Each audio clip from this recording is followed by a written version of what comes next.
We're going live. And now we're live. Imagine that. Well, I was informed some time ago that I had been tagged in a video about Serious 6 questions. That would be thanks to my buddy over there, Jason McDaniel. Well, I figured I'd do it live. Hey, daggers. Can you hear me? Can you hear me loud and clear? Just got out of the shower, fresh, clean. Meow. Look, their hair's still a little wet, ready to be wild like the bub. Not really. I don't give a fuck.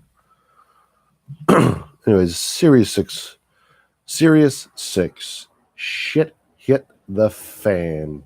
Questions. Let's jump right into it.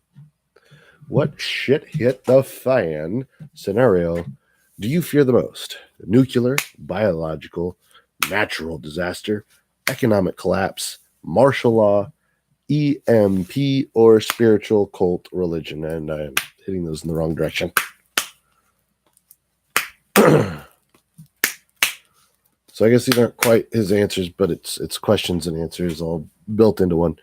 I guess I would have to say that what scenario fucking freaks me out the most would definitely have to be biochemical and chemical warfare. Because that shit can get freaking nasty and it can spread really fast. A nuclear war, it happens fairly quickly, and if you're within the fallout, you suffer a bit. But compared to what some of the biological and chemical shit can do to you, natural disaster, there's always ways to hopefully work around those, or most of the time it's going to be quick. An economic collapse, bring it. Government sucks, money sucks.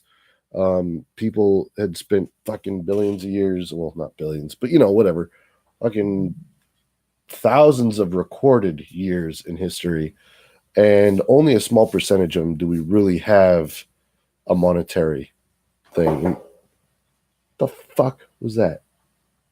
Fucking weird shit going on. Anyways, I don't know why that spooked me, because it sounded weird. But either way, people can survive through an economic collapse. I mean, fuck, you could make your food, you can make things, you can barter things. Okay. Martial law, that's kind of jukey because governments usually have a lot more power than the people, but the people have proved throughout history too that we can stand up to governments if we need to. So just saying, what's up, James McIntyre? Nice seeing you here. We're on the first question. An EMP, whatever. We lose power. Cool.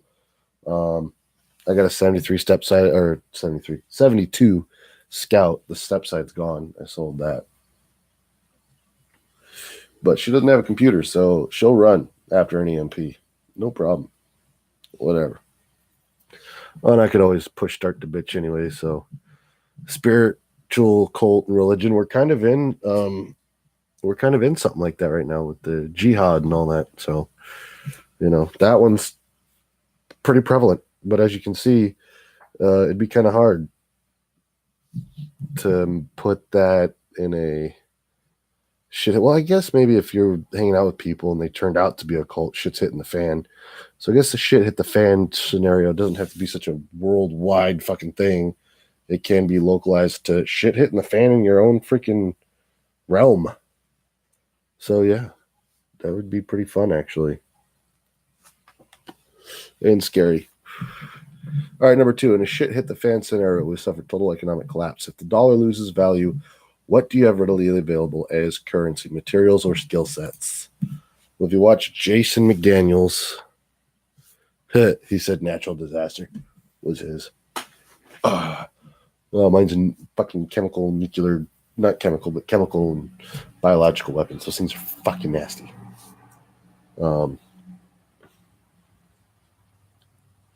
What do I have for trade? I have a lot of things for trade. For one, yeah. Anyways, no, we're not going to go there. Don't tell my wife I'm making this. Anyways, no, I got, weapons and metal, lots of metal, fairly decent things, lots of alcohol in our shit hit the fan box. We even have quite a few pads. Yeah, imagine that for trade. Economic collapse. Fucking, there's no feminine product. You got some fresh pads for a female, you could probably trade damn near anything for her if it's that time of month. Just saying, not to be sexist in any way, but that was one wife, the idea the wife had. And yeah, we definitely put that in there. Maps, things like that. Food, skills, I can fix things. I can do massages, stuff like that. I don't know. All right, let's see what else. Anytime you take a dump is a chemical. Right? In a shit hit the fan situation, your mindset is to dig in or bug out. Oh, my mindset to dig in or bug out. You know what? Most of the time, especially in this spot where I'm at, I'm bugging out. There's too many people around me. Sorry, ain't gonna happen. I might actually just bug out up the street to my parents' neighborhood because they have a neighborhood that is quite interesting in its design. There's really two entrances with houses all around it.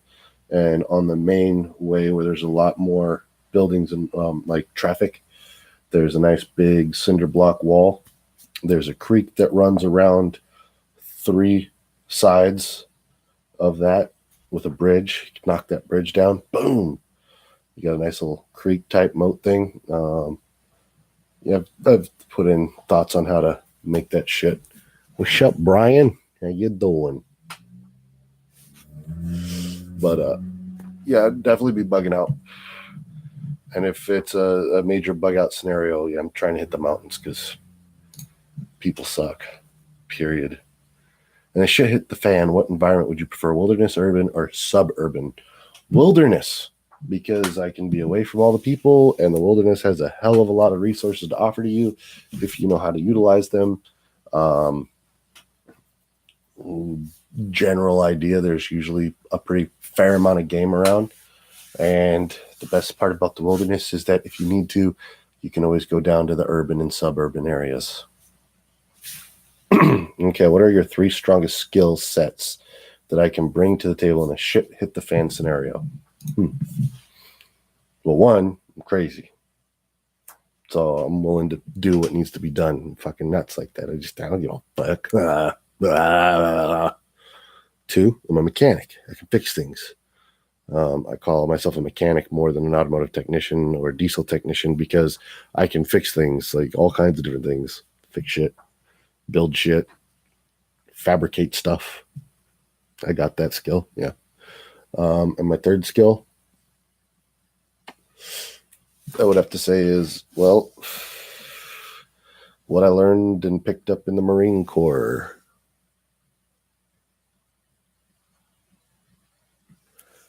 No, not necessarily, James. And those people that do, the skills I picked up from the Marine Corps, I could thin that herd real quick. But yeah, no, I understand. That's why there's like a Mount Diablo right here that's really close to home. I wouldn't go there because there's going to be a shitload of people going there. The Sierra Nevadas, on the other hand, a few hours away. It's going to be fun trying to get there, but once you get there, you can get lost out there like it ain't nothing. All right, what are my 3 strongest skill sets? Oh, I just did that one. Yep. So my 3 strongest skill sets, yeah, freaking security, my ability to shoot, and things like that, and do whatever. So now, 3 YouTubers that have less than 1,000 subscribers are in. Oh, 3 fellow YouTubers who have less than 1,000 subscribers to share a foxhole with in a shit hit the fan scenario, and why? Well, let's go ahead and figure that out. What 3 subscribers would I tag? Well, first off, bangerangs. thinking. 3 YouTubers I'm picking here. Ah, come on. You turd.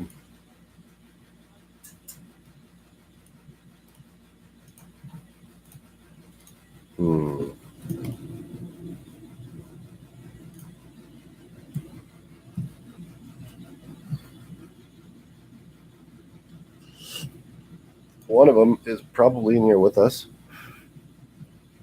I would pick Dagger Spells because she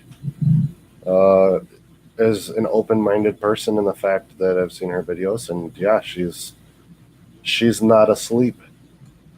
She might be able to help with a lot of things and understanding stuffs. Come on. What the hell, stupid YouTube. It's taking forever to load stuff. I'm trying to find my other subscribers I would pick, or other fellow YouTubers I would pick. Unfortunately, I think one of them is no longer even on here, and that would be Carl the Madman. So, because he would be an awesome guy to have with me. Because he's great at forging, and he's a freaking Viking warrior. But I guess I can't really tag him because he doesn't seem to have a channel anymore. Well, then I guess I would have to pick next would be Ghost Gimmicks. And Ghost Gimmicks is 2 people. That's Gingerbread Killer and Jester Candyman over there in Ghost Gimmicks. Mostly because they've got badass abilities to make shit happen. And they're my good friends. On the 3rd, where are you?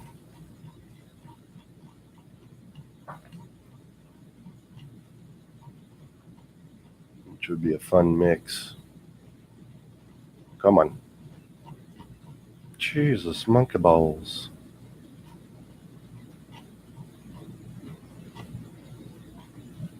You know who else we're going to have in there with us? Wagopa. Because she is my wife. And she's badass. And she will fuck shit up. What's up, Jessica Rabbit? Nice to see you stop by. So I will get to tagging those people in this video after it uploads. Oh. How have you all been? Don't mind me cleaning my ears. See, it's 21:13. It's 9:13. It's almost time to do the nightly chores and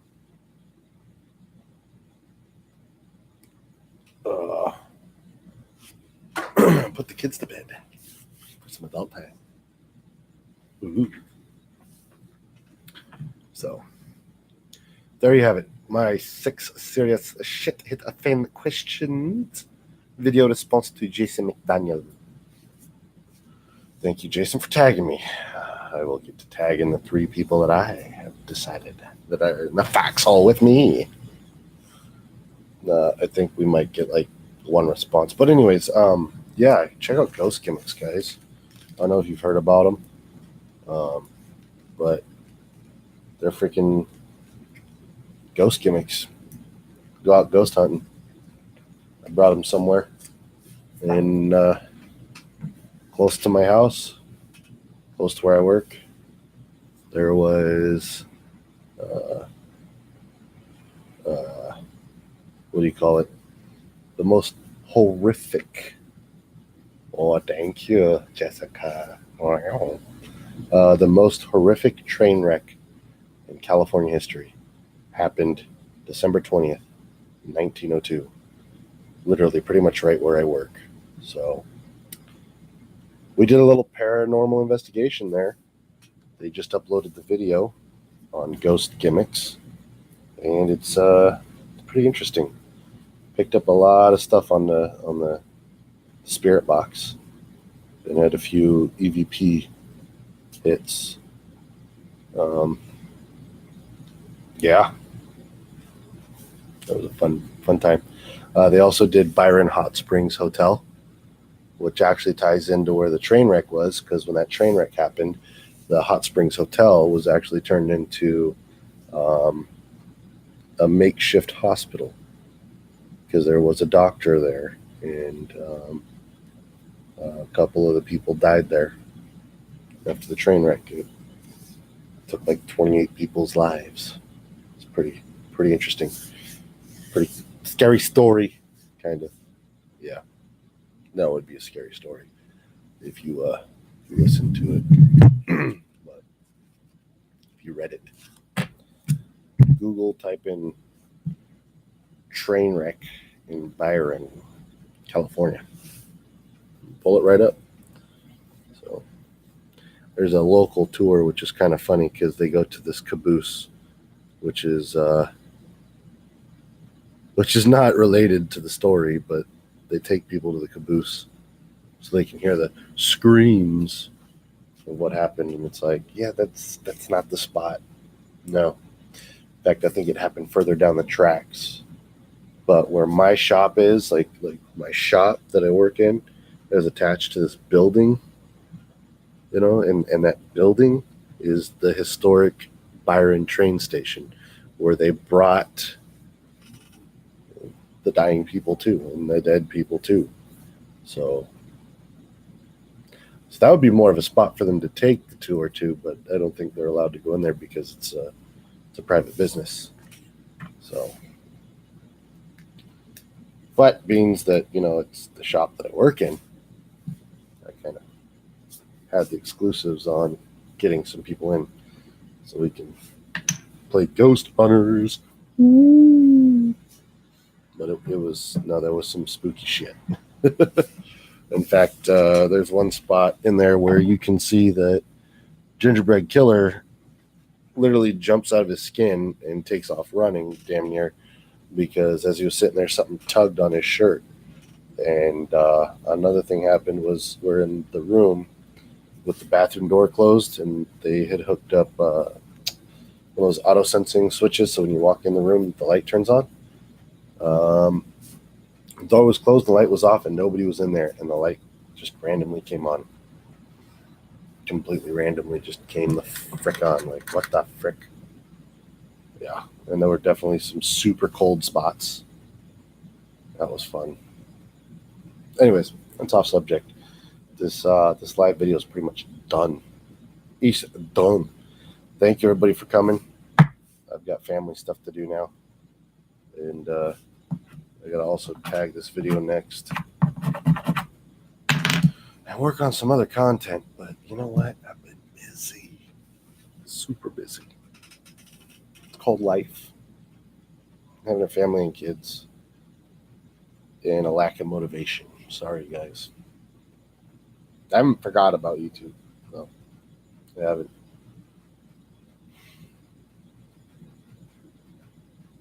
But it is getting seriously ridiculous. But wait, that's just our society these days. It's getting super stilly ridiculous. Like, come the fuck on.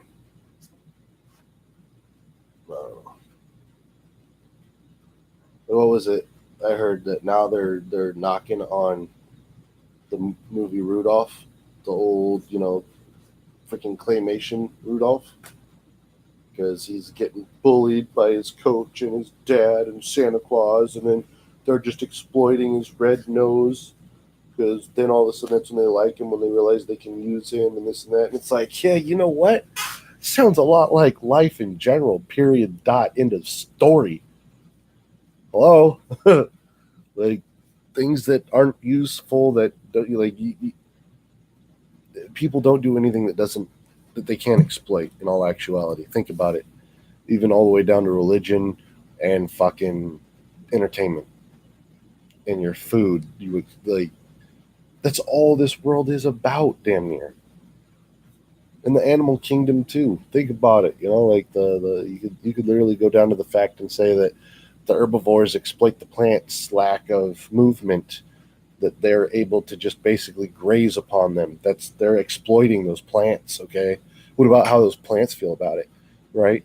And then what about those predators that are exploiting the herbivores for their meat because they can eat it, and they're bigger and stronger and faster, and they can attack them and eat them with their teeth. I don't know. I'm fucking stupid. I mean, who cares? I don't. It was nice seeing you guys. Bye bye now.